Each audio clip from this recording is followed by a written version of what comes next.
As Sebastian clenched my hair in his fist, the candlelight throughout the royal court trembled in time with his knuckles. He pulled so hard that my scalp tightened, my neck was forced backward, and my throat was exposed to everyone's gaze. That was not how a king treats his queen. It was a wolf flaunting the throat between its teeth to its prey. I could smell the scent of Isabel's iris perfume on his cuffs. The scent mingled with the tartness of red wine, like a slap across my face. Every sound in the hall died in that instant. The musician's hands froze on the harp strings. The ladies' fans hung suspended in midair, and even the crackling of the candle wicks seemed to have been silenced by a hand clamped over their throats, for they had all seen the silver dagger drawn by Sebastian's right hand, that heirloom blade with which his grandfather had severed the enemy king's head during the Battle of the Blood Moon, its edge now pressed against his queen's temple. "My beloved queen says she wants a golden wig." Sebastian's voice was soft as if he were describing a dessert for tonight's night snack. He leaned in, his lips almost touching my earlobe, his hot breath flooding into my ear. "I've been thinking, how could the golden hair of the south compare to that of the descendants of Luna in the north? What do you say, my queen?" I didn't speak. I couldn't speak. The hand gripping my hair tightened violently, the force so great that a white flash exploded at the edge of my vision. My scalp throbbed with a dense, needle-like pain, and the dull thud of hair roots being torn from my flesh echoed 1,000 times louder inside my own skull. Then the scissors moved. No, not scissors. The blade of that dagger sliced horizontally along my forehead's hairline. The first strand of golden hair snapped like a sheaf of wheat cut down, drifting down from midair. Snip, snip, snip. He cut without mercy, his movements as precise as if he were stripping the bones of a hunted animal. With each stroke, he severed a strand of hair I had grown for 12 years, those golden locks that had grown from a little girl's pigtails into a young maiden's braids, and from a young maiden's braids into the queenly mane of a sovereign, falling strand by strand onto the marble floor. I knelt there, my knees pressed against the cold stone, watching the golden strands spread out before me. They had once been my only source of warmth in the snowy north, the only thing in this strange southern court that truly belonged to me. Now, they belonged to Isabel. That woman stood 3 paces away on the steps, wearing a blood-red velvet gown, with a neckline plunging 3 inches below her collarbone, a fist-sized moonstone amber, which Sebastian had retrieved from the treasury last month, hanging around her neck. She watched as my hair was cut off. At first her mouth opened slightly, then the corners of her lips curled upward bit by bit. It was not mockery, nor pity, but a far more sordid expression, the languid satisfaction of one who has finally obtained what she knew she was born to possess. She reached out to catch the long lock of hair Sebastian tossed her. My hair piled up in her palm like a golden waterfall, reflecting off her blood, red nail polish in an indescribably eerie way.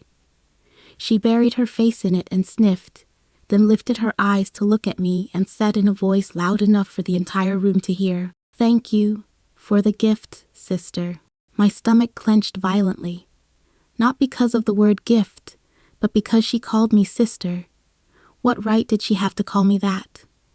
My maternal clan had guarded the frigid passes of the northern wall for generations, sustaining the empire's barrier with their blood on every full moon. My grandmother had bled dry during her final sacrifice, her hair scattered across the altar like a patch of light melting into the snow, and her family knew money made from silver mining 3 generations ago. Traders who traded the assassination of the late king for trade privileges. What right does she have to call me sister? But I didn't say any of that. I simply knelt there, spine straight, molars clenched, swallowing all the blood and pain back into my stomach, because I saw Gwendolyn watching me from the corner, the court priestess who had spent 60 years at the royal court, witnessing the deaths of 3 kings, standing in the shadows with her cane, her cloudy eyes holding an emotion I had never seen before. It was fear, but not fear of me. It was fear of what was about to happen. Sebastian made his final cut. He released my hair, straightened his back, and casually handed the dagger, stained with my severed locks, to a servant, as if passing a used napkin to someone else. Then he wrapped his arm around Isabel's waist and turned toward the throne. The hem of his robe sweeping over my golden hair scattered on the floor, sweeping over the 12 years I had spent growing it. "Return to your chambers," he said without looking back. "You need not attend tomorrow's council. Isabel will temporarily occupy the queen's seat." I heard the nobles gasp, for the queen to be absent from the council, allowing a mistress without even a formal title to take her seat. This was not merely a humiliation, it was political suicide. The 12 houses of the North would view this as an open declaration of war against the bloodline of the North. But Sebastian didn't care, he never did. He believed the crown upon his head was heavy enough to crush all dissent. The music began again. The nobles moved like puppets, whose strings had been loosened, walking stiffly and conversing, pretending nothing had happened. No one stepped forward to help me. No one dared to look at a queen whose dignity had been publicly stripped away. I slowly stood up. My knees had been pressed against the stone for too long, and my joints cracked sharply as I rose. My scalp was still bleeding. I could feel the warm, sticky liquid trickling down behind my ear, soaking the lace trim of my collar. I reached up to touch what remained of my hair. Shoulder length, the ends cut unevenly, rough as grass chewed by a dog, but I did not cry. I merely bent down to pick up a strand of severed hair at my feet. That strand of golden hair lay in the palm of my hand, glowing faintly in the candlelight. It wasn't the golden glow reflecting the candle flame. It was a light emanating from deep within the hair shaft. A faint silvery blue light, like moonlight crushed and fused into the strands. The light was so faint that I had never truly noticed it in the 12 years since. But now, after the hair had left my body, it began to grow brighter and brighter. My fingertips felt a burning sensation. It wasn't heat, but a cold, searing pain, like plunging my fingers into the deepest, most frigid depths of a snowdrift. That strand of golden hair began to glow in my palm. Silver blue threads of light seeped through the golden strands, lighting up one by one, like fuses being ignited. I clenched my hand tightly. The words my wet nurse had spoken as she lay dying, clutching my wrist, exploded in my mind. Her cracked lips pressed against my ear, and she uttered every word with her last breath. "Little miss, never cut your hair. Your mother did not die in childbirth. On the night you were born, she cut off all her hair and scattered it around the castle, forming a barrier. The power within that hair held back whatever was coming for you. You carry Luna's blood. Your hair is the seal. If the seal is broken, they will come." I was only 7 at the time, and didn't understand who they were. The wet nurse never had a chance to explain. Her hand slipped from my wrist and fell limp forever. 12 years.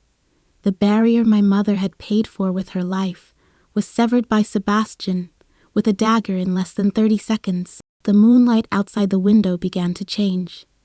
Looking out through the arched windows of the ballroom, I saw that full moon fading. Not the kind of darkness caused by clouds, but a retreat where the color itself was being drawn away bit by bit, like the face of a person bleeding to death. The silvery moonlight retreated inch by inch from the rooftops of the empire, leaving behind a hollow pitch, black void that did not belong to the night. A patch of light began to glow on the northern horizon. Unlike the silvery white of the moonlight, this light was an extremely cold, brilliant silver. Blue, like a river imprisoned for 1,000 years that had finally found a breach in the dam. It spread from the very edge of the horizon. Not quickly, but with every inch it covered, one star in that stretch of sky would fade away. The wind changed. It had been a gentle breeze from the warm southern night, carrying the scent of a rose garden, but now it suddenly shifted, blowing in from the north, carrying a faint snow, like scent that only I could detect. It was the scent of the far northern ice fields, the deepest part of winter in my childhood memories. The back of my neck began to burn. That old scar from the bite of a mad wolf when I was 7 now pulsed beneath my skin like a dormant blood vessel awakened, throbbing rhythmically. I pressed my finger against it, and through the skin, the pad of my fingers sensed a heartbeat that did not belong to me, deeper, heavier, more ancient. Then I heard it, not with my ears, with my bones. That sound came from the northern horizon, lower than a wolf's howl, farther than the wind's whisper, a call sung in a language from before the dawn of humanity. Every syllable struck the marrow deep within my bones, as if someone were using my ribs as piano keys. It sang the same line, repeated 3 times. Where the moon sinks, the child returns to where it came from. The hand clutching that lock of severed hair began to tremble. Not from fear, but because the overwhelming sense of belonging that came with being called overwhelmed my reason. Like an orphan who had wandered through a city of strangers throughout his childhood, finally hearing the horn of his own tribe. At that very moment, in the ballroom, Sebastian had just raised his glass to propose a toast to Isabel. The glass shattered in his fingers. No one had touched it. Without a crack or warning, the crystal-stemmed glass suddenly burst from within, shards flying everywhere and cutting his chin and Isabel's cheek. Red wine splashed across her chest, spreading into a deeper red on her blood. Red dress like a flower of evil suddenly in bloom. Isabel screamed and stumbled backward, tripping over her own skirt, falling to the floor, and bursting into tears as she clutched her bleeding forehead. Sebastian didn't look at her. He didn't even notice the blood trickling down his chin. He simply stared at his empty palm, then slowly raised his head to look up at the dome. The stained glass dome was being burned through by moonlight. No, not moonlight. The moon outside the window had grown so dim, it was almost invisible. Yet the light on the dome grew ever brighter, that silvery blue light, not moonlight yet more brilliant than the moon, forcing its way through the glass as if a red-hot iron rod were piercing thin paper. The stained glass patterns depicting the heroic figures of past monarchs began to melt as soon as the light touched them. The kings' faces were burned into hollows, their crowns turned into colorful droplets of water dripping downward, until finally a perfect circle was scorched right in the center of the dome. That wasn't the moon. It was the light itself, having been stripped of the moon, seeking out the only vessel left to it. Sebastian's knees buckled. He was the alpha, the purest-blooded wolf king on this continent. He could walk naked through blizzards without feeling the cold, and an eternal flame of wildness burned within him. But now he clutched his arms, his knees slamming against the marble floor, his teeth chattering, his breath condensing into white mist. It was not the cold, but a collapse beginning within his veins. That primal power from the moon, which had sustained the wolf clan for millennia, was being uprooted from the depths of his marrow by an invisible hand. Gwendolyn stepped out of the shadows. Her cane tapped the ground, each strike landing precisely between heartbeats, like the rhythm of a funeral bell. She walked up to Sebastian, looking down at the trembling young king. Her cloudy eyes held no sympathy, only a weariness that had weathered 60 years of shifting power. "You cut her hair." Her voice was aged and steady, as if reciting a verdict she had read 10,000 times. "Did you think those legends were just bedtime stories to lull children to sleep? The reason the bloodline of the Lunas has grown so thin, it's nearly extinct, is not because they die easily. It is because they chose to hide themselves. In ancient times, the pact between humans, the wolf clan, and the abyss was not sealed with blood, nor carved with oaths. It was woven from the hair of the Luna's descendants. Every strand of hair was a seal, locking them on the other side of the northern wall. What you have just cut is the final lock securing the Empire's survival." Sebastian's lips trembled. He wanted to argue, to question, to say this was nothing but superstition. But when he looked down, he saw the wolf clan mark on the back of his hand fading, that golden wolf's head emblem branded on his left hand since birth was gradually fading to a grayish white, its edges blurring like an ink painting soaked in water. Meanwhile, in my empty bedchamber, I stood before the mirror, staring at my jagged, severed locks. From the stumps, new strands of light were sprouting. Not hair, not matter, but pure, liquid golden radiance. They spread from my scalp like vines, growing longer and longer, becoming denser and brighter than they had been before they were cut. These threads of light encircled my body, weaving themselves into a robe that did not belong to this world.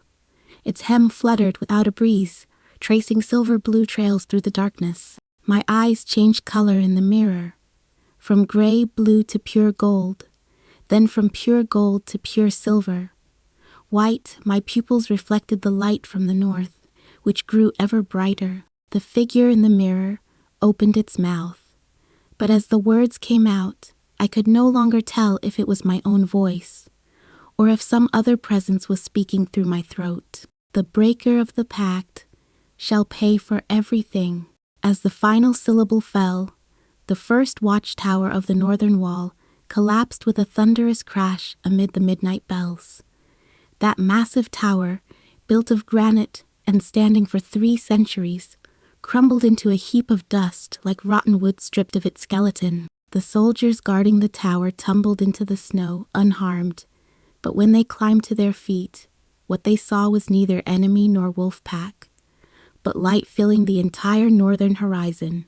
Countless humanoid figures, their hair reaching the ground, their features blurred, their bodies strewn with golden and blue light particles, standing densely packed on the snowy plain, as if awaiting a signal 1,000 years overdue. Moon seekers, Luna's kin. They do not kill, but they take away everything defiled by the breachers, the color from the land, the warmth from the air, and the power borrowed from the moon within the Alpha bloodline. The military report had not yet crossed the border, but the entire royal capital was already trembling. All nobles of wolf lineage fell to their knees in unison, vomiting black blood and clutching their chests as they let out bestial howls. Their wolf marks were fading, their strength evaporating, and the proud bloodline within them was being reclaimed like an overdue debt being collected. And Sebastian knelt in the center of the ballroom, trembling all over, and finally asked the question, "Where is my queen?" Everyone turned their gaze toward the dark corridor leading to the bedchamber. Candles should have been burning there, but all the flames had gone out. The only light seeped from beneath the crack of the tightly closed door at the end of the corridor. It was silver blue, cold, the color of judgment. Gwendolyn, leaning on her cane, looked down at him and spoke in a tone that addressed not him, but the entire age. "It is not the queen you seek, my king. It is a child you yourself returned to the abyss. The question now is whether she is willing to return." The midnight bell tolled its final stroke. The moon vanished completely. The entire royal city sank into utter darkness, leaving only the golden blue tide of light drawing ever closer on the northern horizon, and the solitary figure in the bedchamber, cloaked in a robe of light. That was the sound of severed hair growing back. It was Luna's bloodline, opening its eyes to the world for the first time after 12 years of sealing. And this was only the first night. One by one, the candles in the ballroom went out after the clock struck midnight. It wasn't the wind that blew them out. It was as if the light itself no longer wanted to stay there. Sebastian knelt on the shattered marble floor, his knees pressing against the shards of the crystal glass he had broken. The shards of glass pierced his flesh, but he felt no pain, for another kind of pain was gnawing at his bones from deeper within, the sensation of his alpha blood being drained away. He could not describe the feeling. He only felt like a tree pulled up by its roots from the soil, all his strength flowing backward along invisible roots into some abyss he could not reach. He raised his hand and stared at the golden wolf head, crest on the back of his left hand. The crest's color was visibly fading, shifting from dazzling gold to a withered yellow, then from yellow to a grayish, white like a page of old paper licked by a tongue of fire. The edges of the crest began to blur, and the outline of the wolf's head faded bit by bit, as if the great wolf that had been imprinted in his bloodline since his great-great-grandfather were turning away. No, he ground out through clenched teeth. No one answered him. The nobles gathered around him were also curled up in their own agony. The men of wolf lineage clutched their chests as they collapsed against the wall, their faces as pale as paper, veins bulging on their foreheads. The women who had married into the wolf clan, though not directly affected by the decline of their bloodline, were terrified by their husbands' reactions. They stood to the side, clutching their skirts, at a loss, unsure whom to support. Isabel huddled in a corner of the steps, clutching her forehead, which had been cut by shards of glass. Blood trickled through her fingers. Gone was the smug satisfaction she'd felt moments ago when she'd caught the queen's hair. Her carefully made-up face now showed nothing but sheer terror, the muscles at the corners of her mouth twitching uncontrollably, her red lacquered nails digging desperately into the cracks of the marble steps. She was looking at Sebastian, not with adoration, but with the gaze of a woman watching all her chips crumble before her eyes. But no one had time for her. All eyes were on Gwendolyn. The white-haired old priestess stood beneath the dome, which had been scorched through by moonlight, leaning on her ebony staff. Silver blue light poured in through the crack, bathing her face, wrinkled like tree bark, and casting her deep, paper-crushing wrinkles into even sharper relief. She did not tremble, did not clutch her chest, showed no signs of bloodline failure, for she possessed no wolf blood. Flowing through her veins was a priestly lineage older than the wolves, that of the human race that had served the moon long before the wolves had even learned to walk upright. Rise. Her voice was not loud, but it cut through every wail and groan, like a blunt knife slicing through everyone's eardrums. Do you think this is merely blood exhaustion? This is only the beginning.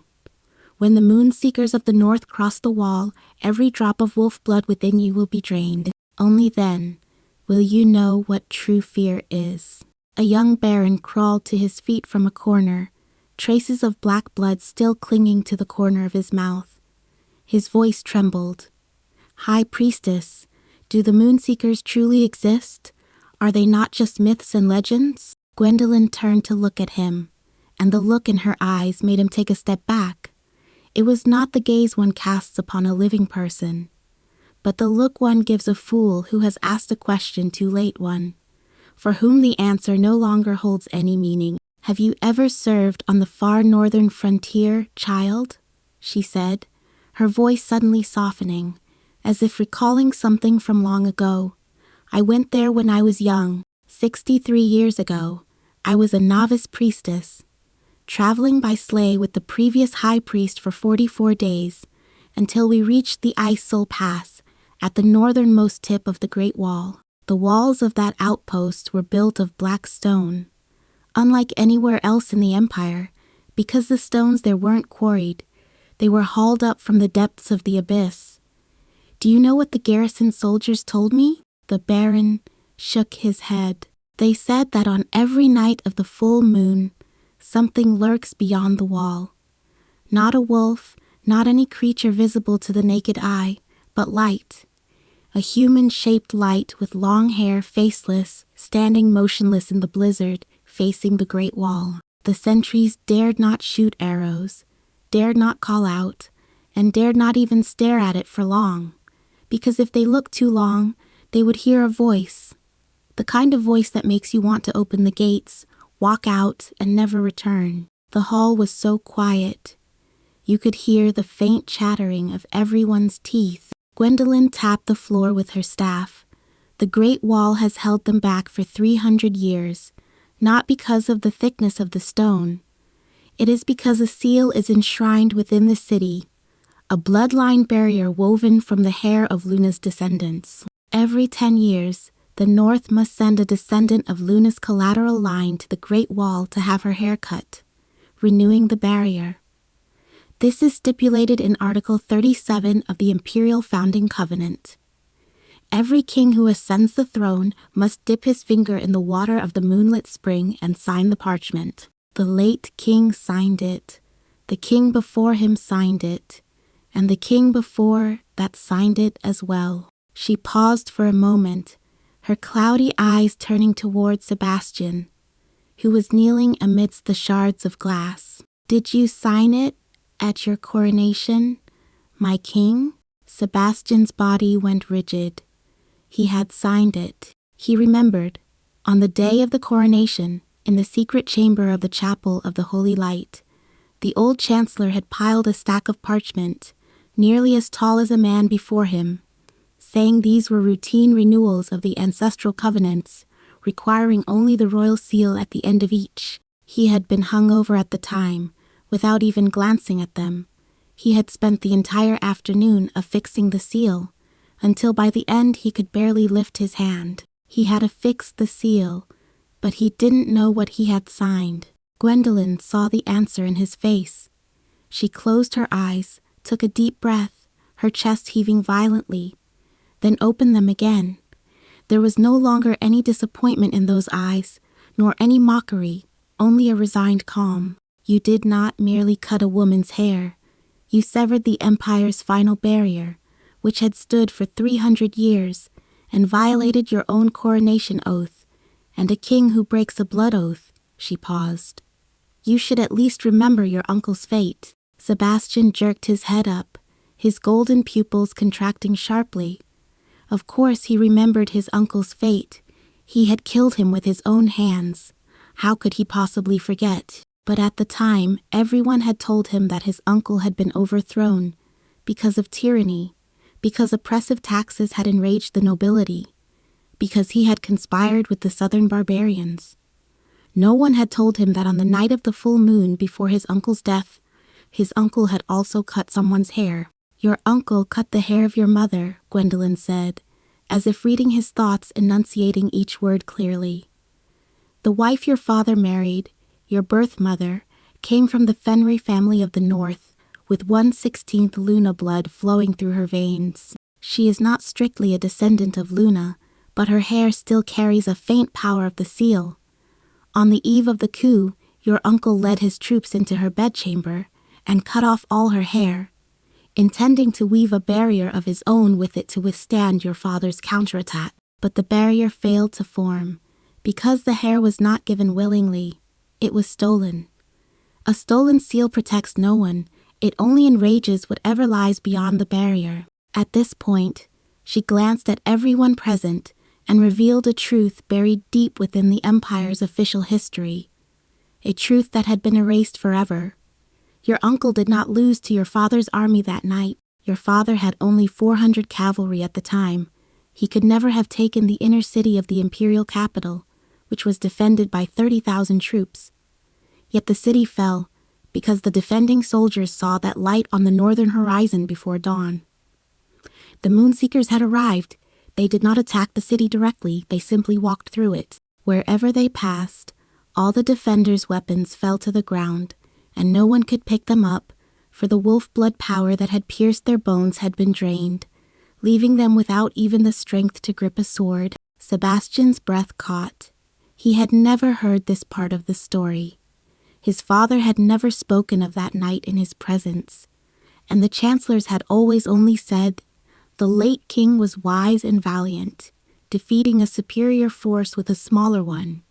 But if what Gwendolyn said was true, his Adam's apple bobbed, and he said hoarsely, "What about my mother?" Gwendolyn looked at him and was silent for a long time. So long that everyone thought she would not answer. On the third day after her hair was cut off, your mother turned into a tree. "What?" "There's a birch grove north of the ancient castle of the Fenrir family. Have you ever been there?" Gwendolyn's voice dropped. "The thickest and tallest tree in the grove has a human-shaped crack in its bark. On every full moon night, it oozes golden sap. That is your mother. It is not magic, nor a curse, but the final assimilation of her body into the natural elements after the Luna bloodline was forcibly stripped from her. She merged with the soil of the north and became part of the barrier. She guarded that gate for your father for 25 years. Her walking stick rose once more, pointing toward the direction of the bedchamber. Now the gate has been reopened, and the one guarding it for you, she won't even meet the fate of her mother's tree back then. Because Vizerin isn't 1/16th pure blood. Her mother was the last pure blood descendant of Luna's main line. Her father was a human duke of the north. She is half Luna. By cutting her hair, you have personally broken the most powerful seal in the Empire's history. The silvery blue light above the dome suddenly surged as Gwendolyn uttered the name Vesselin.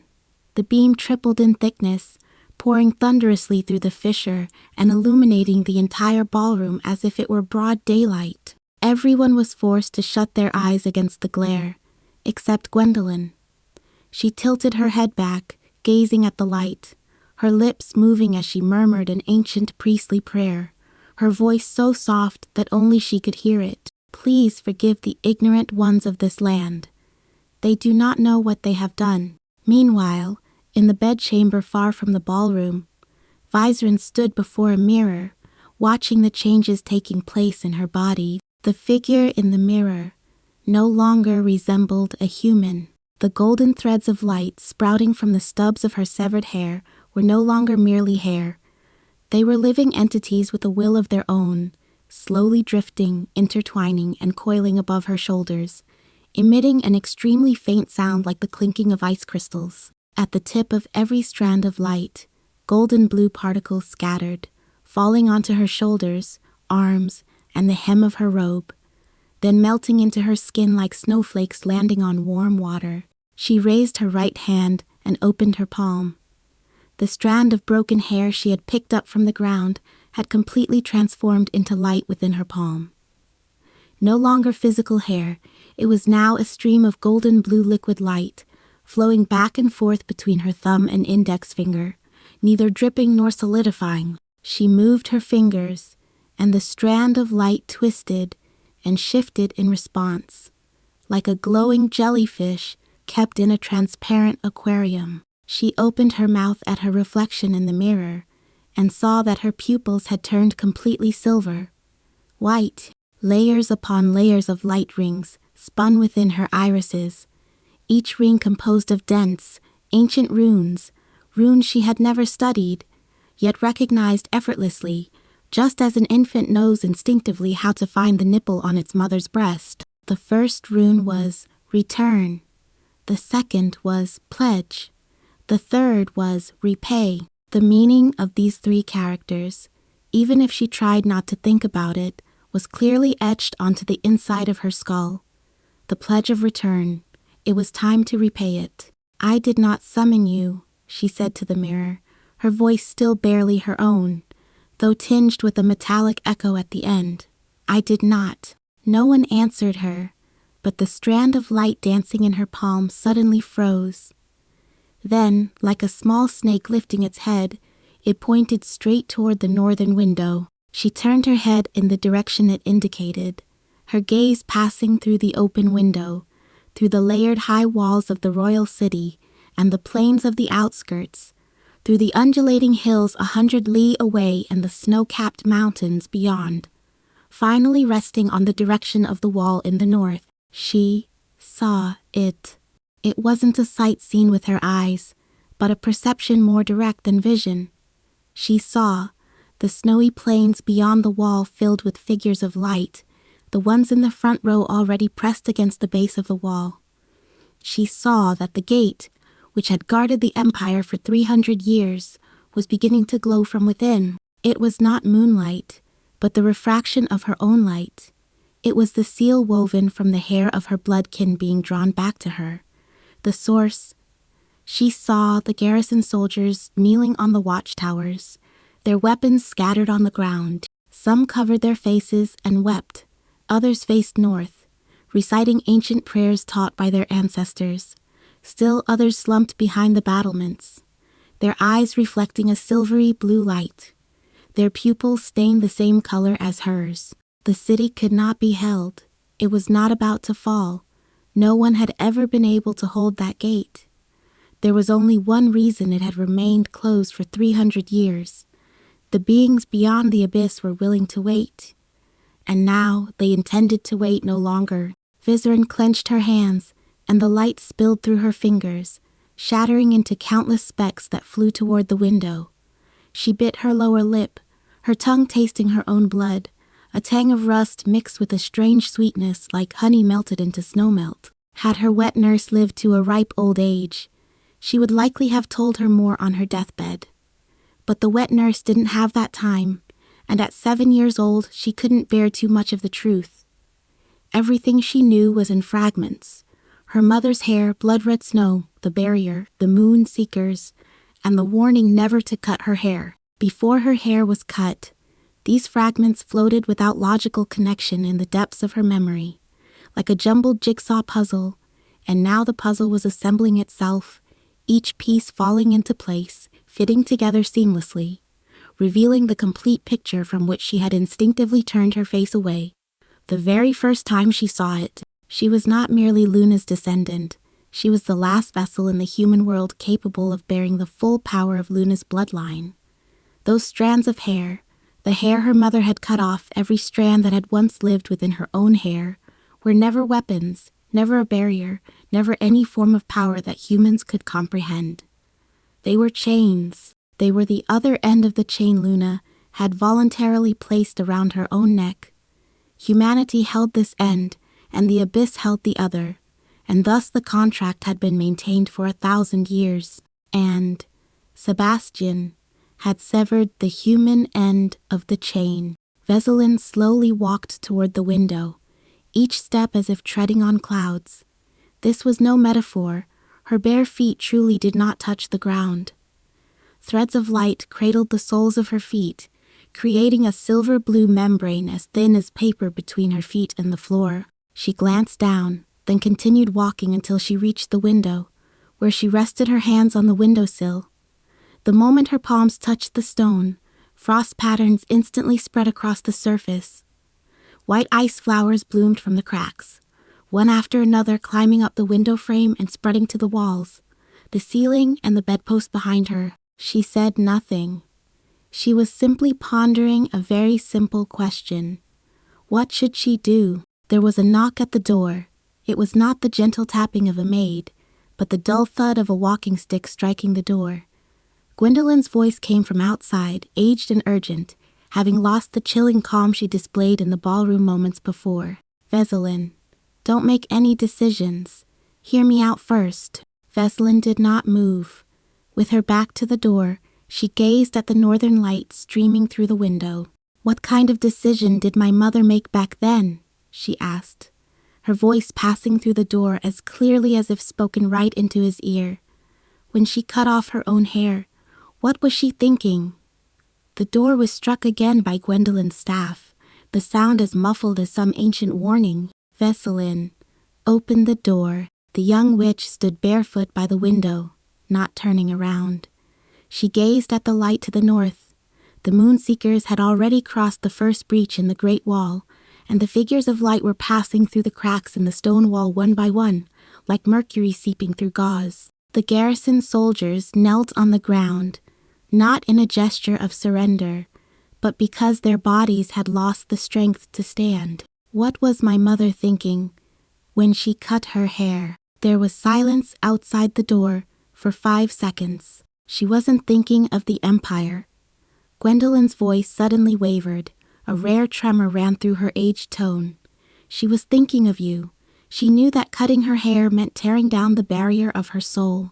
The moon seekers would find her and drag her into the abyss. But she knew even more surely that if she didn't cut it, they would find you. Frost was still spreading across the windowsill, having reached the top of the bedpost, where it had frozen into an inverted ice flower. She chose to stand in the doorway to shield you, and your husband chose his mistress.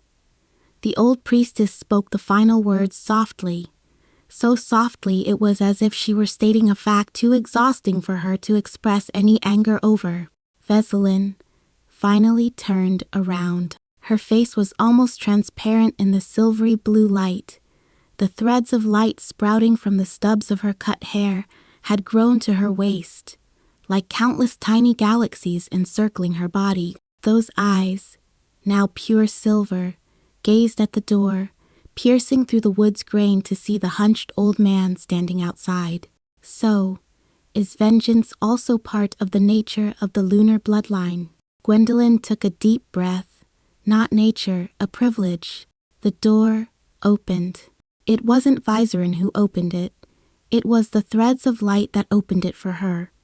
They extended from above her shoulders like a translucent hand, gently pushing aside the latch.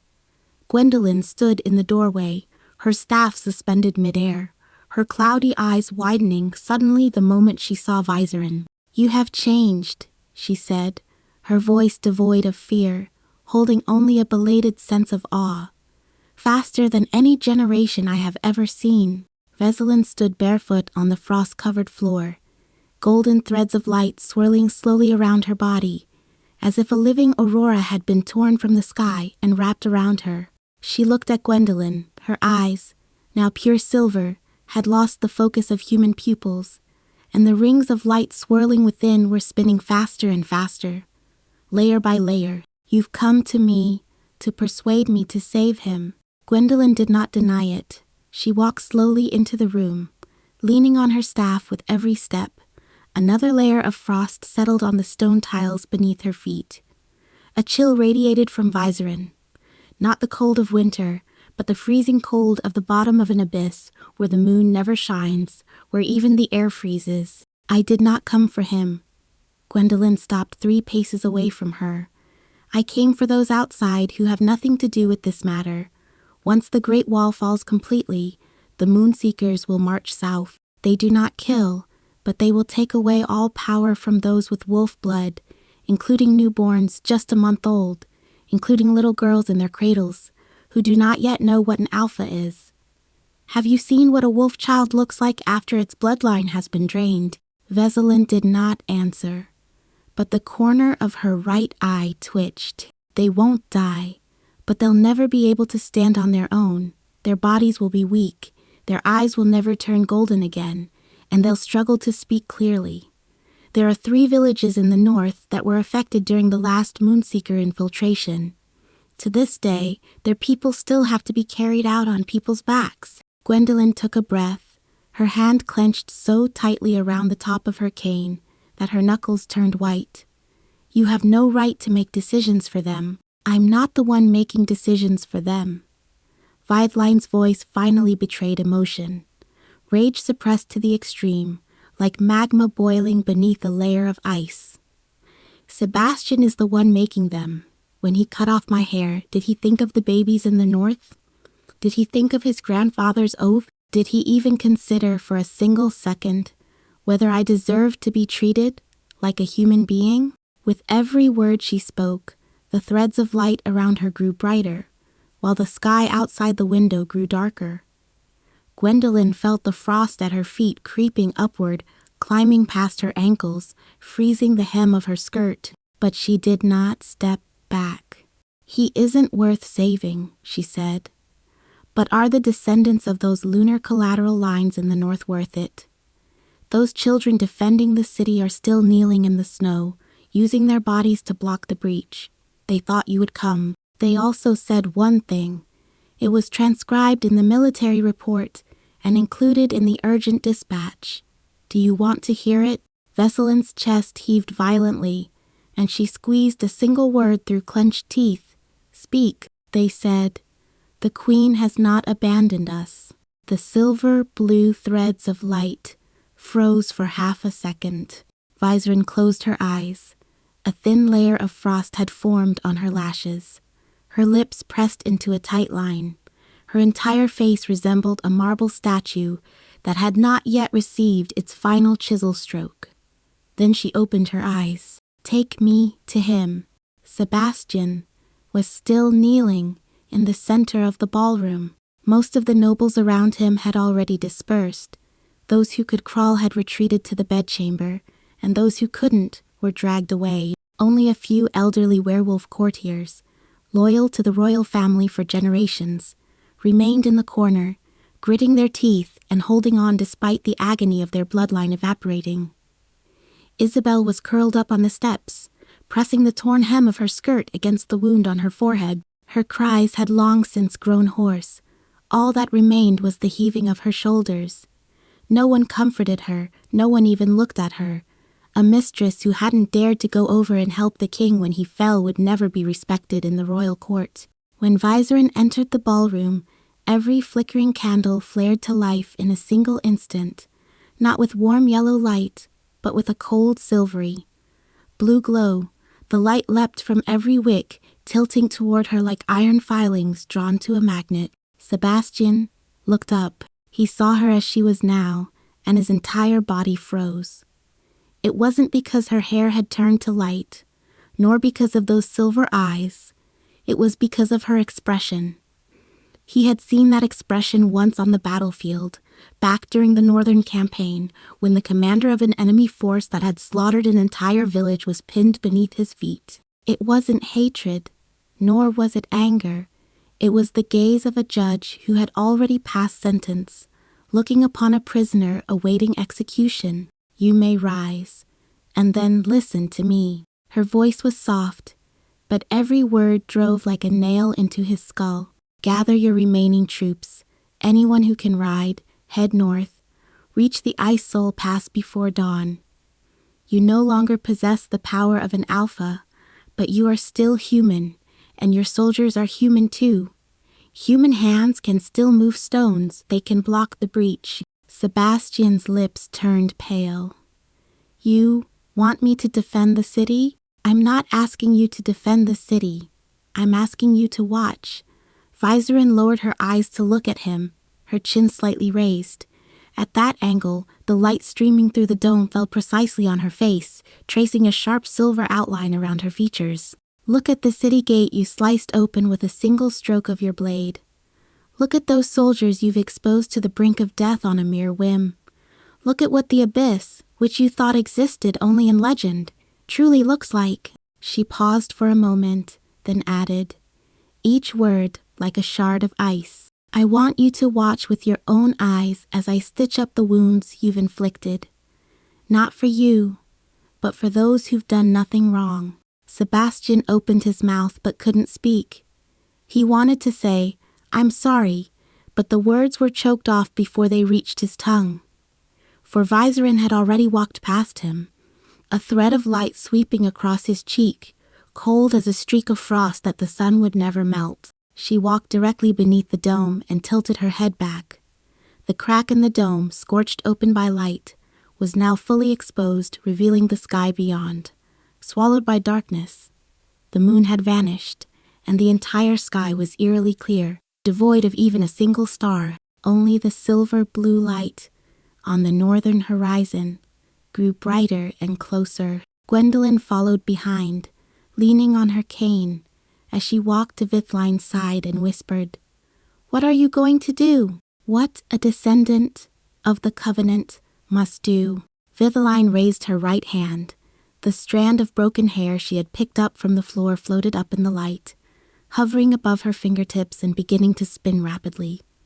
With every rotation, the strand grew brighter, spinning faster and faster until it became a blurry orb of golden blue light. A voice emerged from within the orb, not the sound of the wind, nor a heartbeat, but the simultaneous whispers of countless women. Though none of the voices recognized one another, they all spoke the same words. "I willingly offer my hair to seal the gates of the abyss. I willingly offer my hair to uphold the boundaries of the covenant. I willingly offer my hair to protect the ignorant world." Veselin's lips began to move, repeating the words one by one. She had never learned these 3 sentences, yet the moment she heard them for the first time she understood. This was the oath her mother had recited, her grandmother had recited, and every woman descended from Luna for 1,000 years had recited when offering her hair. She recited them over and over, until the orb of light exploded, and 1,000 golden rays shot like meteors backward toward the northern sky. Her new hair was longer and thicker than before it had been cut, like a golden river flowing upstream, sweeping past the spires of the royal city, across the wheat fields on the outskirts, through the mountains and snowfields, surging straight toward the wall in the north. At the gap in the Isol Pass, the kneeling soldiers saw the first strand of light. That golden beam struck the snow before them like an arrow. Then a second, a third, 100th countless strands of golden hair poured down from the sky, intertwining and coiling to weave a wall across the rubble-strewn gap. Extravagant runes flowed across the wall. Each rune was an ancient language that had lived for 1,000 years, and when spoken they meant, beyond this gate, those who break their word are not welcome. The moon seekers halted before that wall of light. They did not force their way through, nor did they roar in fury. They simply stood there in silence for a moment. Then the human-shaped light at the forefront raised its featureless face, and turning toward the direction where Veselin stood, slowly and deeply bowed its head. It was not a sign of surrender, but a gesture of respect. In the imperial capital's ballroom, Vizerin lowered her raised hand. The threads of light had finished weaving. Those that had detached from her hairline and flown away left stubs that would never grow back. She glanced back at Sebastian. He was still kneeling there, trembling all over, the wolf's head crest on the back of his left hand, now so faint it was almost invisible. "You don't have to repay what you owe me," she said, "but the debt to the Empire, you'll have to spend the rest of your life paying off. Tomorrow morning, your soldiers will freeze in the north wind until their fingers can no longer fasten their armor, while you'll have to move stones with your bare hands, working a full day covered in dust and grime before the breach in the city walls. When you have no wolf clan status to intimidate others, no royal authority to command them. Think again. On that night you sought a mistress for the queen's throne. Did you ever consider how much more you might lose?" Sebastian remained kneeling where he was, unable to utter a single word. Isabel had quietly slipped to her feet at some point, tugging at her skirt. She tiptoed out through the side door, not daring to look back even once. The moonstone amber necklace swayed around her neck, clinking softly against her collarbone, a sound that rang particularly crisp and pitiful in the deserted corridor. Gwendolen walked over to Vizerin, and the two of them gazed together at the newly woven golden wall to the north, faintly shimmering in the snowlight. The old priest remained silent for a long time, then asked the question everyone wanted to ask but dared not. "Who are you, exactly? A descendant of Luna, or something else?" Vizerin ran a hand through the stubs of her shoulder-length hair. The tips of her hair still held that icy, burning sensation, but the power had settled, like seawater left on the beach after the tide recedes, lying there docilely, no longer surging. "I am who I am," she said.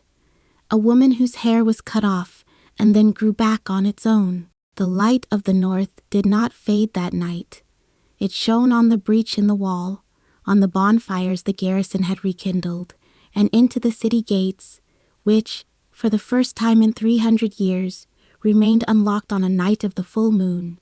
But it did not continue southward. The moonseekers stood outside the city, gazing silently at the new gate woven from Viserin's hair, as if satisfied that a promise 1,000 years overdue had finally been fulfilled. Then before dawn, one by one they turned and walked toward the northern abyss, their luminous forms swallowed by eternal ice and snow. When the sun rose, the black and gold banners of the Empire fluttered atop the watchtowers of the wall in the north. And in the capital, after that night, no one dared speak of the queen's hair again, nor did anyone dare pave the way for a mistress within the royal court. Sebastian's wolf-headed crest never returned. He became an ordinary man, sitting on the throne in the king's robes, and every time he saw the empty back of his left hand in the mirror, he recalled the click of the dagger severing his golden hair that night. That sound replayed over and over in his dreams, until he grew old, abdicated, and was finally buried in the most inconspicuous corner of the imperial mausoleum. As for Vicerin, she did not remain in the capital. On the day the wall in the north was completed, she boarded a carriage bearing no royal insignia and journeyed north, returning to the snow-covered castle where she was born. No one knew what she did there, only that every year, on the night of the full moon, the garrison soldiers would see a solitary carriage parked in the snow outside the castle walls. A woman would step out of the carriage, shorter, length golden hair, dressed in simple plain clothes, and walk alone to the city gates, where she would face the northern abyss and speak. No one could make out what she said. She would simply speak, and then turn back, year after year, without fail, as if keeping a promise no one could understand. 7 days after that night, a heavy snow fell on the wall in the north. The snow began to fall in the early hours of the morning, but it was no ordinary snow. Each flake, as it landed on the golden threads of light on the wall, emitted an extremely faint, delicate hum, as if someone were plucking a string on a distant harp. At first, the garrison soldiers thought it was tinnitus, but one by one they looked up and saw the snowflakes burst into even finer specks of light, the moment they touched the golden hair, then vanish, leaving no watermarks, no trace. "They're talking," said an older sentry, leaning on his spear and squinting for a long time.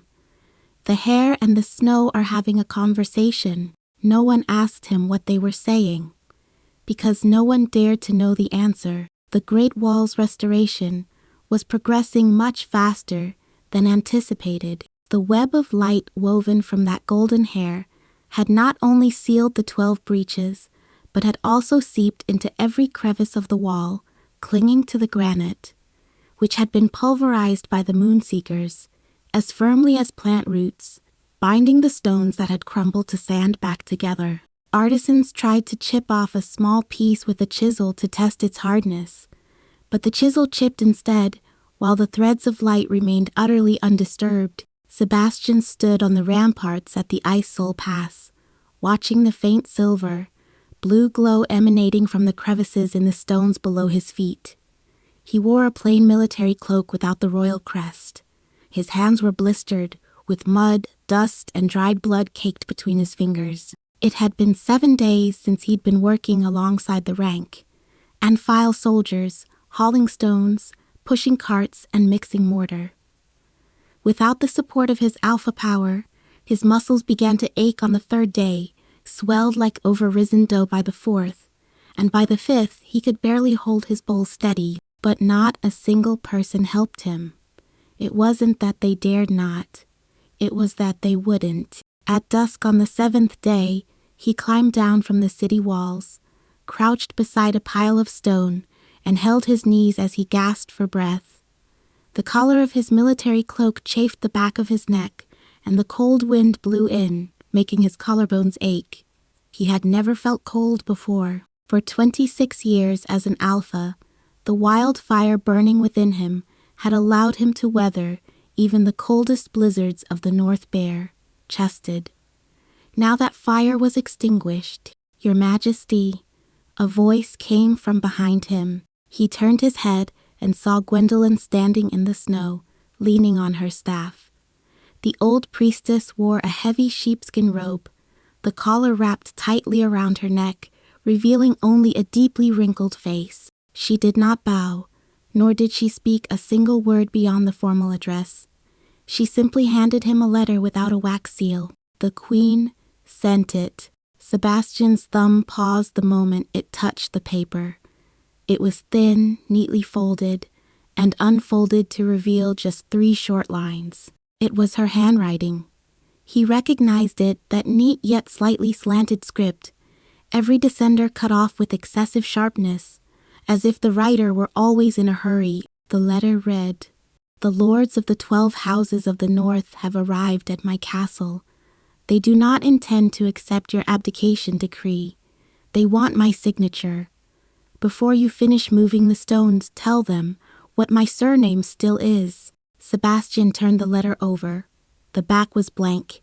He examined it 3 times, turning it over and over, before finally forcing a sound from his throat that was somewhere between a laugh and a cough. She still bears my surname.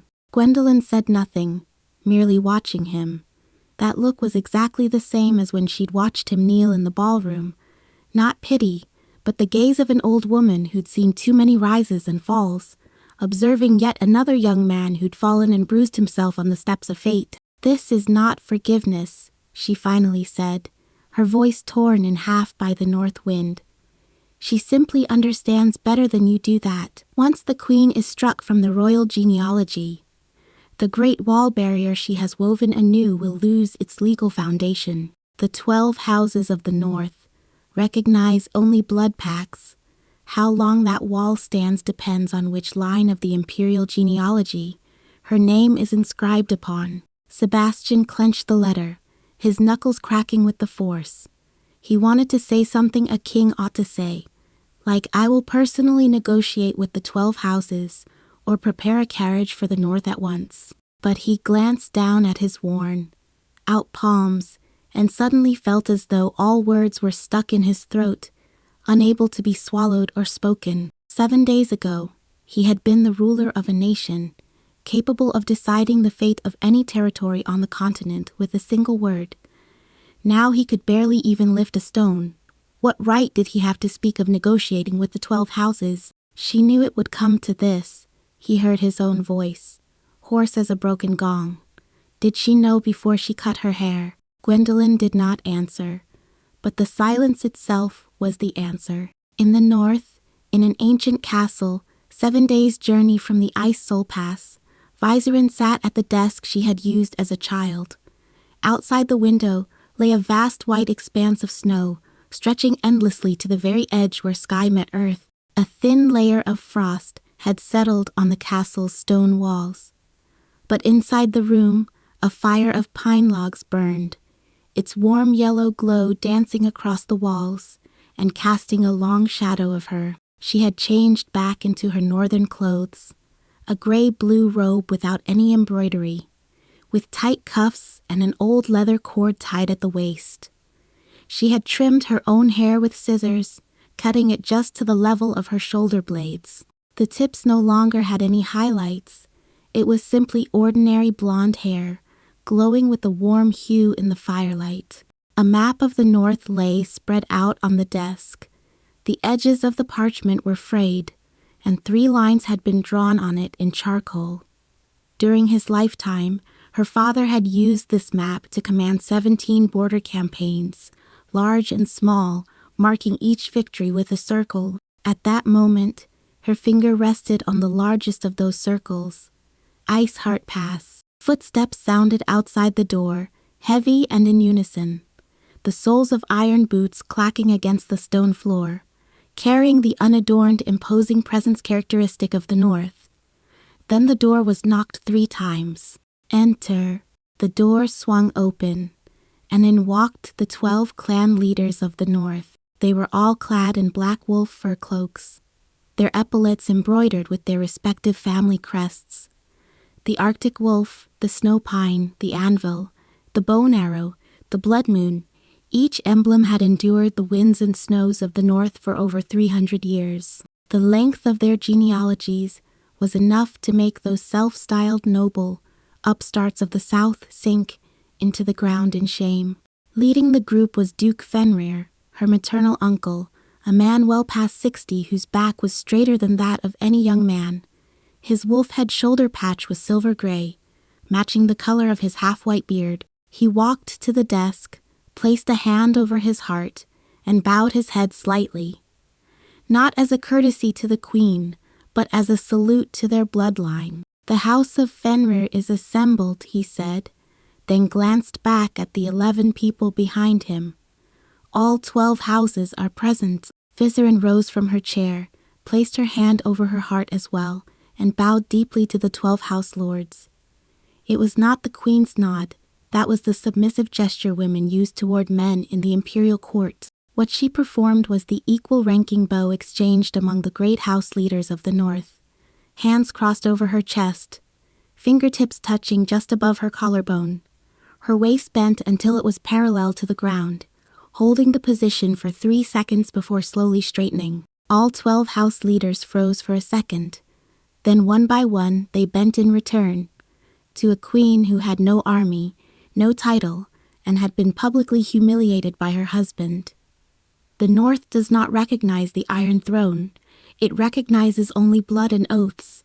And every drop of blood flowing through this woman's veins is older than the crown of the capital. Sit. Vesserin gestured toward the 12 chairs, already set out in the room. The chieftains took their seats one by one.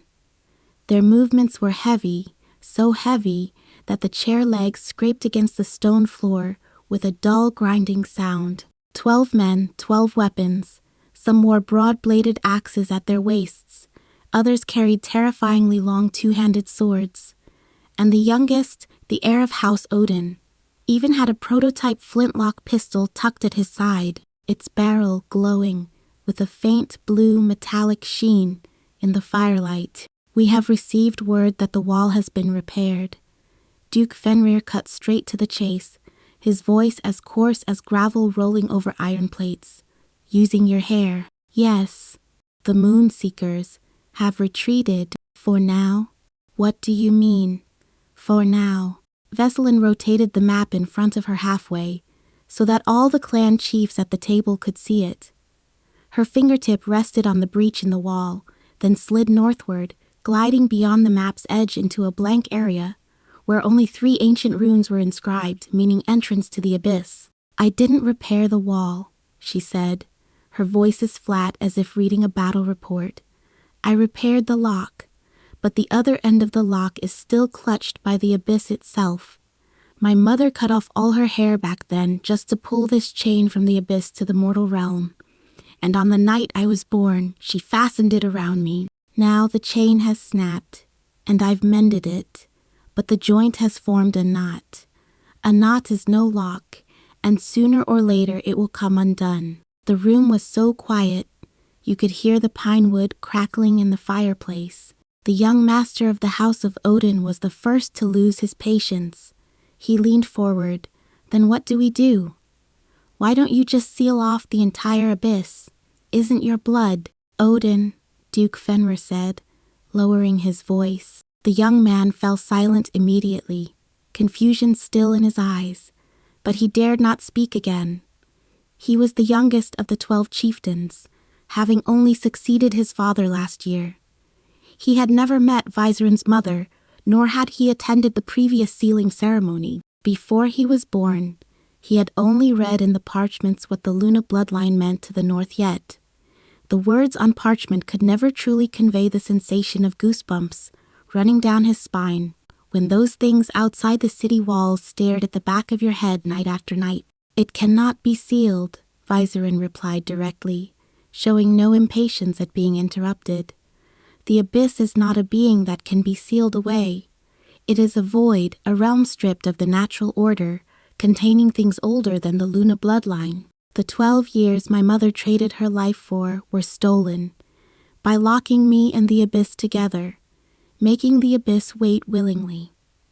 Because the abyss knows I am in the mortal world, and that one day I will return. When she said those 2 words, return, her tone was as if she were saying, go home. Duke Fenrir's hand, resting on his knee, clenched into a fist without his realizing it. He knew full well what awaited on the other side of the abyss. That woman, Vesselin's mother, his own sister, had dug her nails into his wrist 12 years ago, on that snowy night as she pressed the swaddled infant into his arms.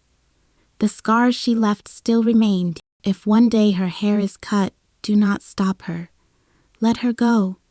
His sister's eyes had lost their pupils, filled instead with a silvery glow.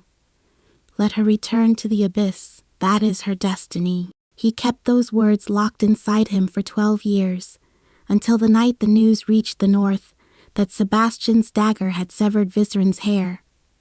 He sat alone in his study, drank an entire bottle of Winterfell brandy, then went to the chapel to kneel before his sister's memorial tablet and bowed his head 3 times. Each bow was slow and heavy, his forehead striking the stone slab with a dull thud. As he finished the third bow, a horseman burst into the castle, delivering a second military report. The wall had not fallen.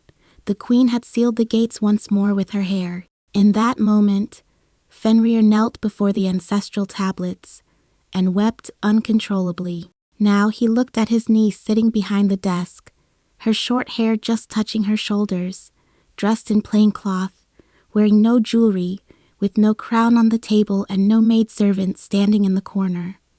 The way she spoke was the spitting image of her mother sitting in that very same spot all those years ago. You must return to the abyss. It was not a question. Veselin looked at him for a long time.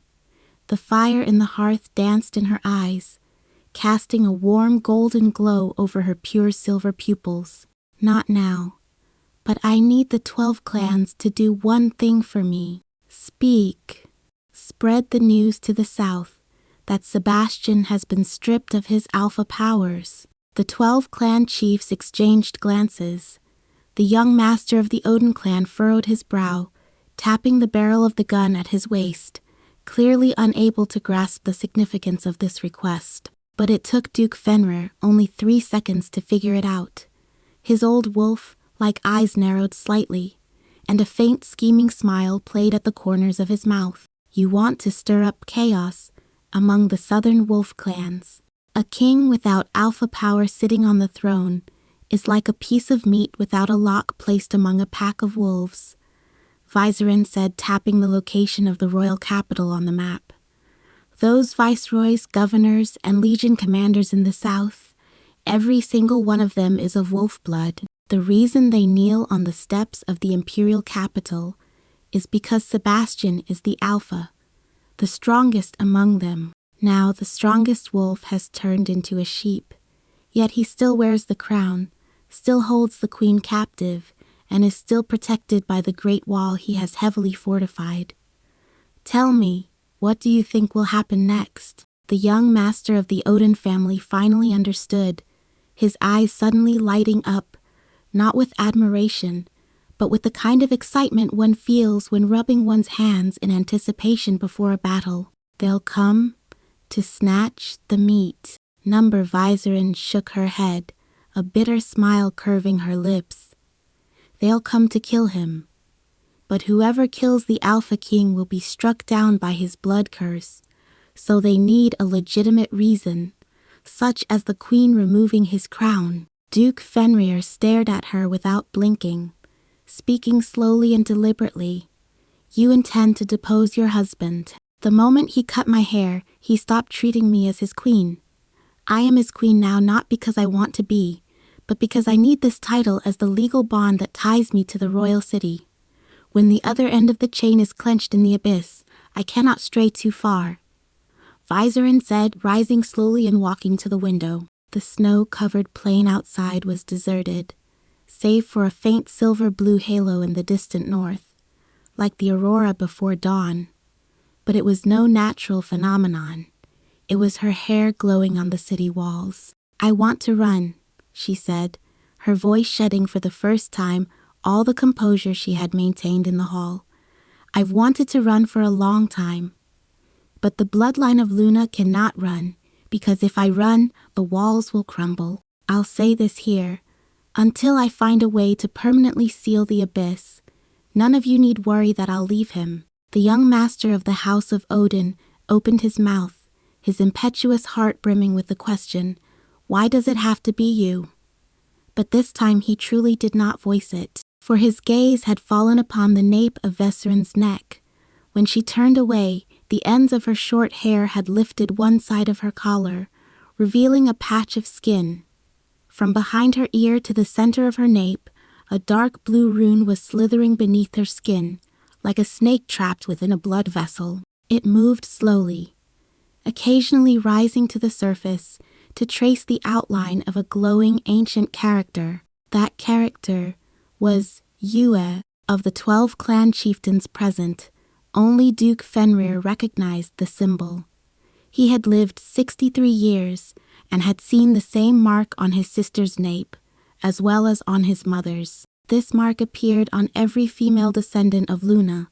Though its placement varied, it always bore the same character: contract. It was not a contract the Abyss had imposed upon Luna, but one Luna had signed with the Abyss. He pressed his hand heavily onto the young master of the Odin family's shoulder with such force that the young man sucked in a sharp breath. "Don't ask," he said in a voice so low only the two of them could hear it.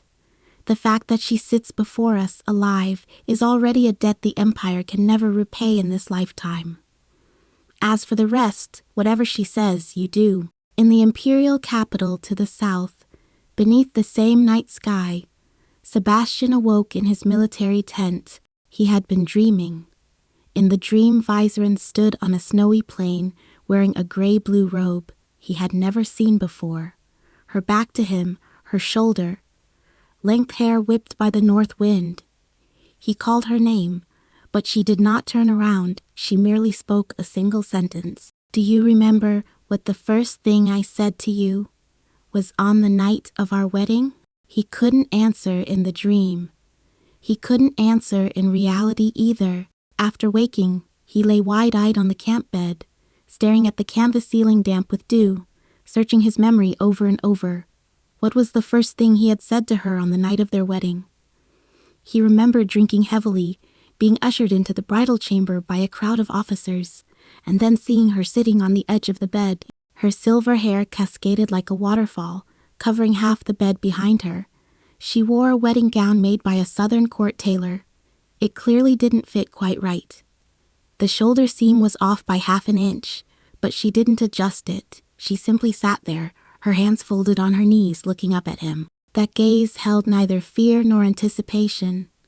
It was as if she were sizing up a stranger she knew would come, but wasn't sure when. Then she spoke. She said, "You don't have to like me, but in the future, in front of others, don't make me look too bad." Sebastian sat bolt upright on the camp bed. His undershirt was soaked with cold sweat. The carriage traveled across the snowy plains.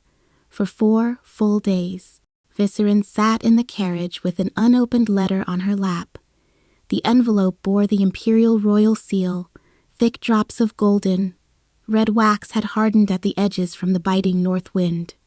3 days earlier, a messenger had caught up to her carriage on a swift horse. When he handed her the letter, he was so out of breath he could barely speak. He merely pointed to the seal on the envelope. She recognized that seal. It was Sebastian's personal coat of arms. Not the king's golden griffin seal, but the old one he'd used when he was still the crown prince, engraved with a young wolf that hadn't yet learned to bear its fangs. She did not open it, not until the carriage passed the last boundary marker of the north, that black stone pillar, weathered by 300 years of wind and snow flashing past the window, did she finally lower her head and tear open the envelope. The letter was short. His handwriting had never been legible. He'd driven away 3 of the royal calligraphy tutors, but every word on that single sheet was written with extraordinary force, the reverse side of the parchment bulging where the nib had pressed, as if the writer had wanted to carve each letter into the paper. "It wasn't you who was bitten by the mad wolf when you were 7. It was my father. He was attacked in the northern hunting grounds the night before he set out on his campaign. It was a bone-eater that had escaped from the Abyss Rift. Your mother happened to be passing through the hunting grounds with you. It was your mother who used her own hair to gag the wolf's mouth and dragged it back into the rift. The cost was 7 bite wounds on her body, the deepest in her abdomen. She was bleeding then, and you were crying. She placed you on the haystack beside my father, then walked alone toward the fissure and never returned. The scar on the back of your neck wasn't from a wolf bite. It was from a strand of her hair that snapped free and pierced your flesh as she sealed the bone. Eat her. That scar does not hold poison. It is the final set of coordinates your mother left for you. It glows not because the Moonseeker is searching for you, but because she is coming back.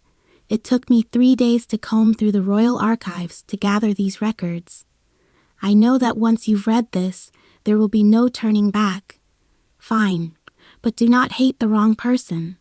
The one she saved all those years ago was my father, and the lock of hair I severed was the only link between your mother and the abyss." Veselin placed the letter on her lap, covering it with both hands, her fingers trembling slightly. The scar on her neck was growing hot, not the warning heat of danger, but a slow, lingering warmth, as if gently pressed by a warm palm. Gwendolyn sat across from her and saw the reddening in her eyes. "Is he lying to me?" The old priest remained silent for a long time before pulling a tiny parchment scroll from his robes. The scroll had turned so black its original color was unrecognizable, its edges crisp and charred. Clearly the sort buried at the very bottom of the secret archives. "He isn't lying to you," Gwendolyn said, handing her the scroll. "I sealed this record with my own hands 25 years ago.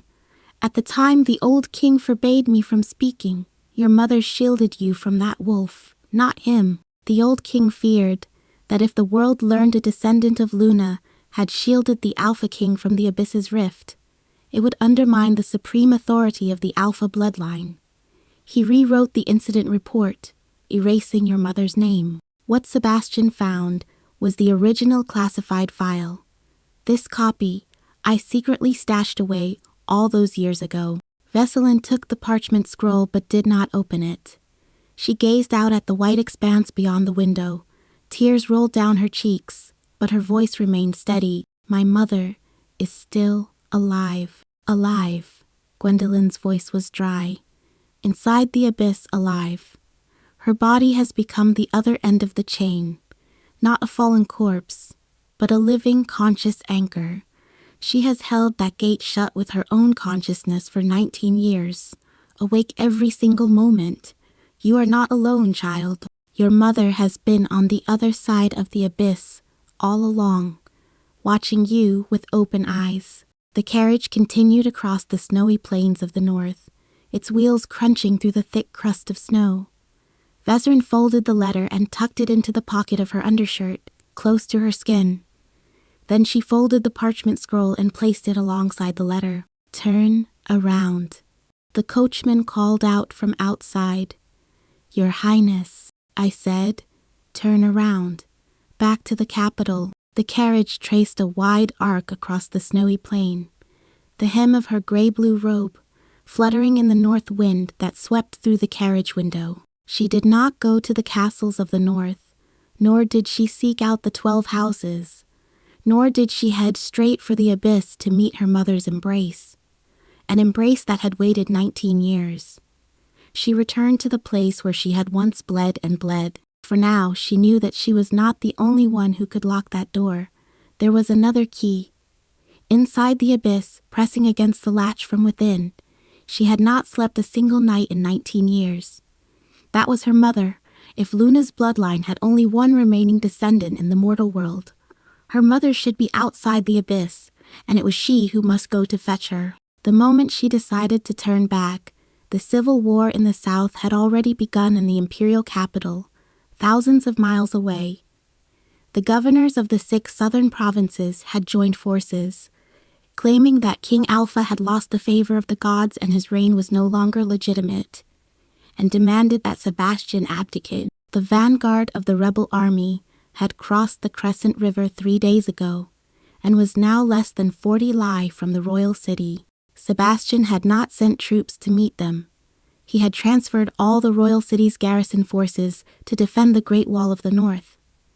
The imperial capital itself was left with only 800 city guards, not even a fraction of the rebel vanguard's strength. Court officials were in an uproar in the council chamber. Some called for defending the king, others for surrender, while still others quietly packed their valuables to flee the city under cover of night. Isabel had gone missing the very day news arrived that the rebel army was at the city gates.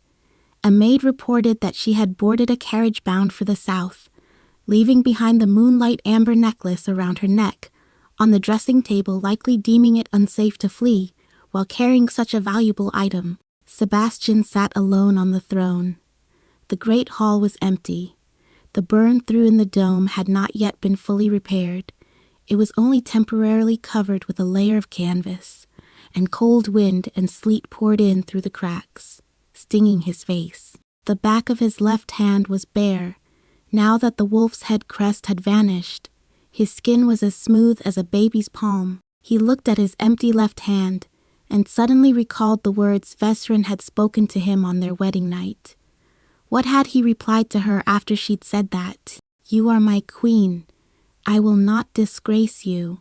Then, the very next day, he had rejected her proposal regarding the North's defenses right there in the council chamber, in front of the entire court. On the third day, he took Isabel hunting and had her stand on the hunting platform to watch her husband ride side by side with another woman. On the fourth day, the 5th day, the 100th day, he had never once counted how many times he had humiliated her. He buried his face in his hands.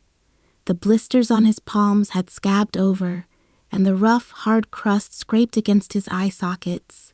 He suddenly understood why she hadn't shed a single tear that night when she knelt in the center of the ballroom and her hair was cut off. It wasn't that it didn't hurt.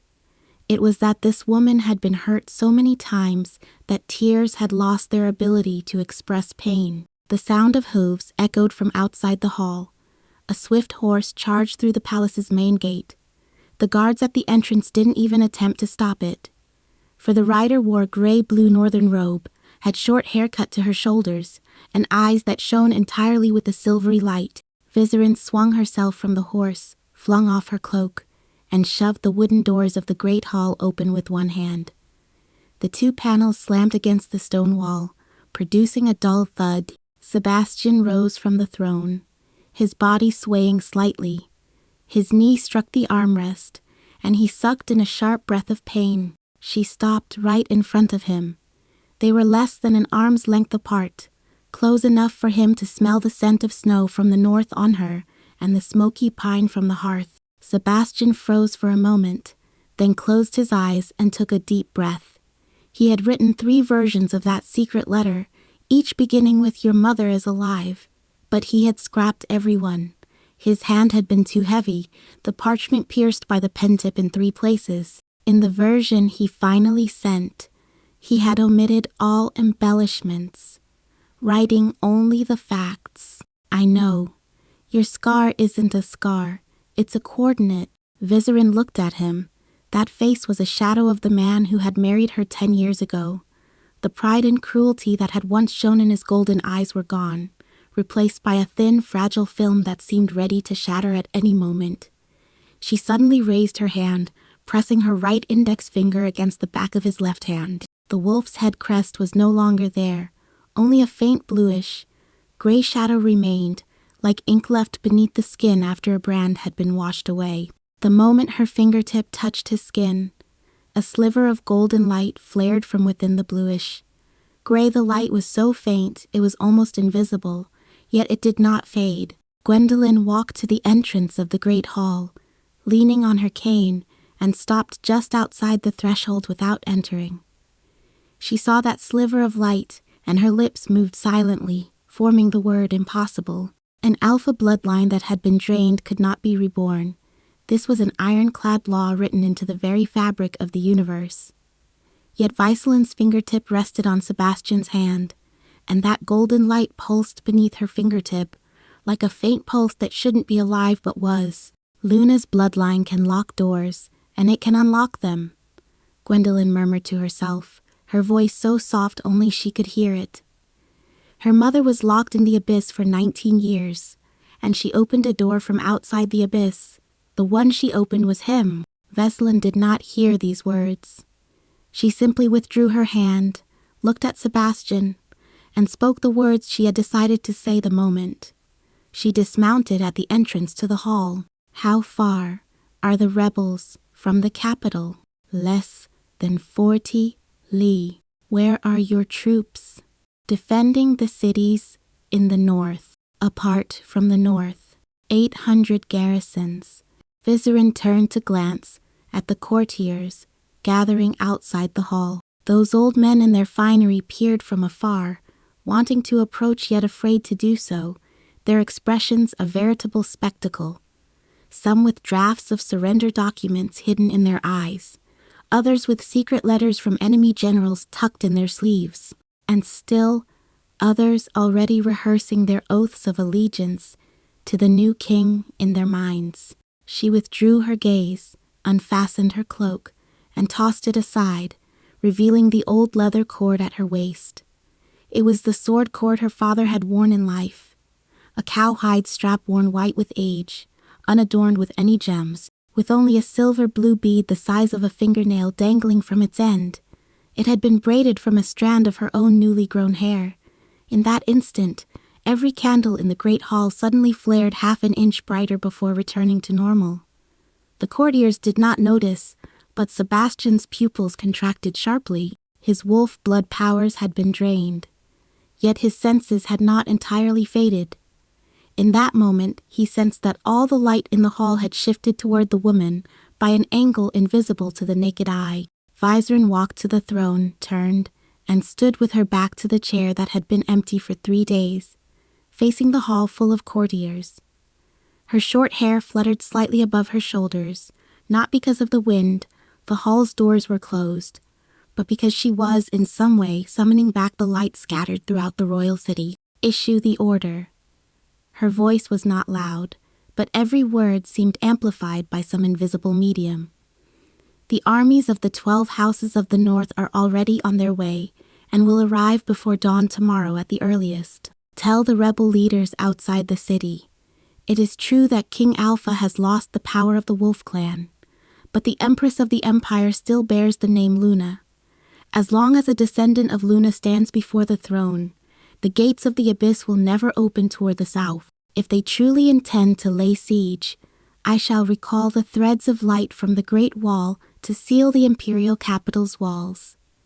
Should the Great Wall crumble and the Moonseekers advance south, the first place to be engulfed will not be the imperial city, but their own southern homelands. Let them think carefully before drawing their swords. The council chamber fell silent for a full 10 seconds. Then an aged voice rose from a corner. It was the imperial chancellor, the elder statesman who had served since the reign of the late king.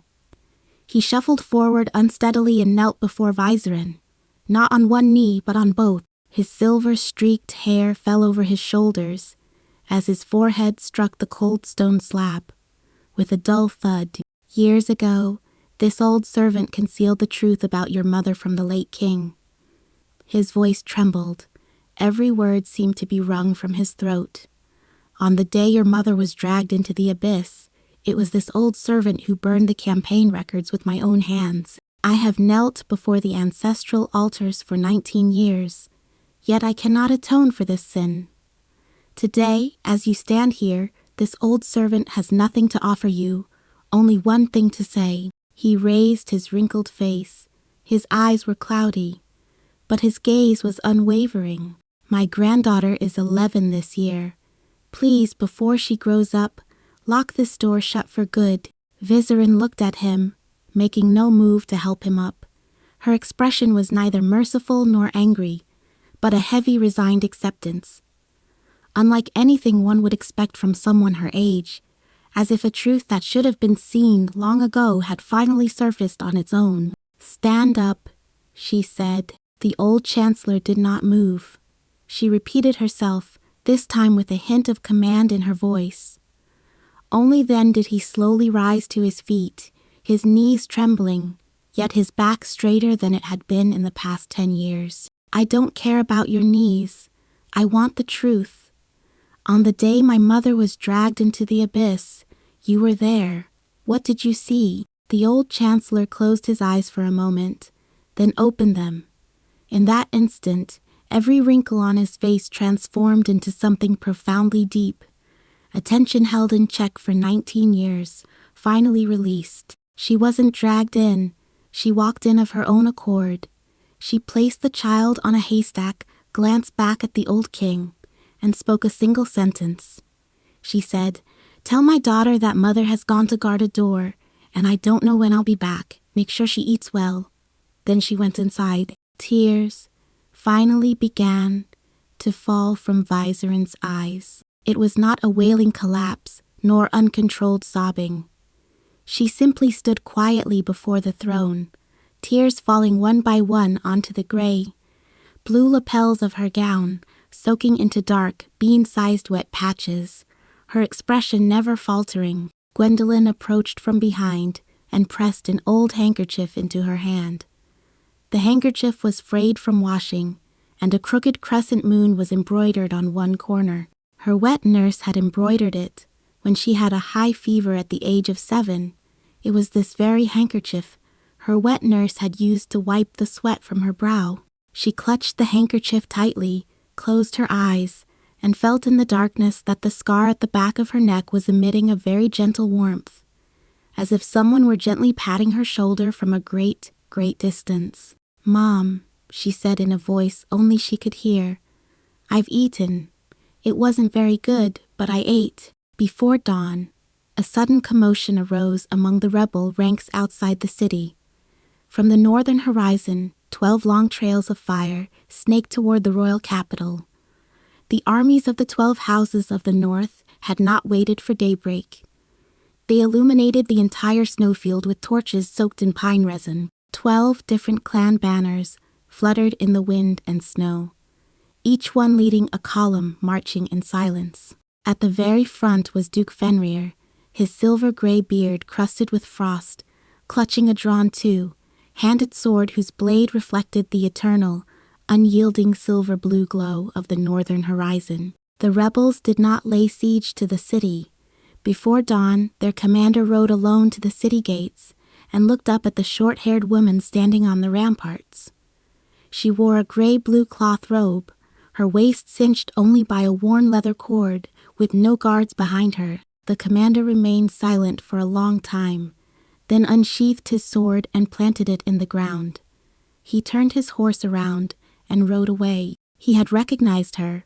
12 years ago, when he was still a junior lieutenant, he had witnessed with his own eyes in the northern hunting grounds a woman plucking out her own hair strand by strand, weaving it into a chain of light, and using it to bind the bone eater that had burst from the fissure. As the wolf lay on the ground and was dragged back into the fissure, he had seen that woman's face. The face on the city wall today was exactly the same as hers. That night, the southern rebels retreated entirely south of the Crescent River. Not a single arrow was fired. Not a single siege tower was pushed to the city gates, and not a single drop of blood was shed. It was not because reinforcements from the north had arrived, but because everyone knew one truth. The Empress of the Empire was not Sebastian's possession. Beneath the throne she stood upon lay the gate to the abyss, and woven into her golden hair was the final seal holding that gate shut. Whoever laid a hand on her would be pulling the bolt from the gate for the entire continent. At that dawn, Sebastian stood at the foot of the city walls, looking up at Vesserin on the ramparts. The morning light shone from behind her, tinging the ends of her short hair with a pale gold. She did not look down at him, but he heard her voice, carried down from the ramparts by the morning breeze, soft and faint. "I'm not forgiving you. I just don't have time to hate you. I'm going to pick up my mom." 3 months later, as the snow in the north began to melt, a woman stood before the golden wall of Iceheart Pass. Wislin faced the abyss of the north, her short hair whipped by the wind, revealing the scar on the back of her neck. The runes within the scar flickered with an uncertain light, like a lighthouse that had been silent for 19 years, finally receiving a response. Behind her stood 100 northern priests, clad in white robes, each holding a lock of golden hair she had cut from her own head. Locks she had woven into 100 extremely fine chains, all of which were attached to the very center of the wall of light on the city walls. Gwendolyn stood half a step behind Viserin, striking the black stone beneath her feet heavily with her staff. She began to chant an ancient language that human throats could not produce.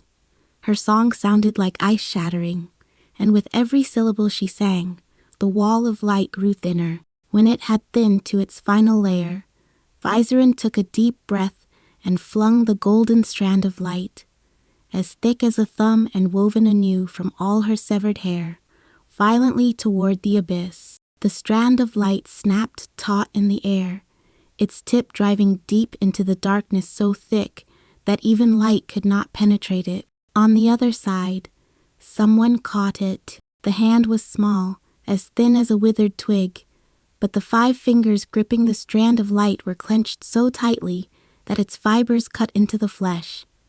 For 19 years, this hand had pressed against the other side of the door.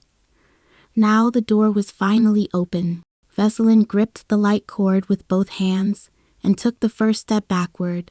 The ice beneath her feet shattered and her calves sank into the snow, but she did not let go. Then came the second step, the third, the 10th. Every muscle trembled. Tears froze into icicles, hanging from her eyelashes. She clenched her teeth so tightly that the taste of blood seeped from her gums. Finally, from the darkness of the abyss, an emaciated figure was pulled out inch by inch. It was a woman. Her hair was nearly gone, her scalp covered only by a layer of pale golden fuzz.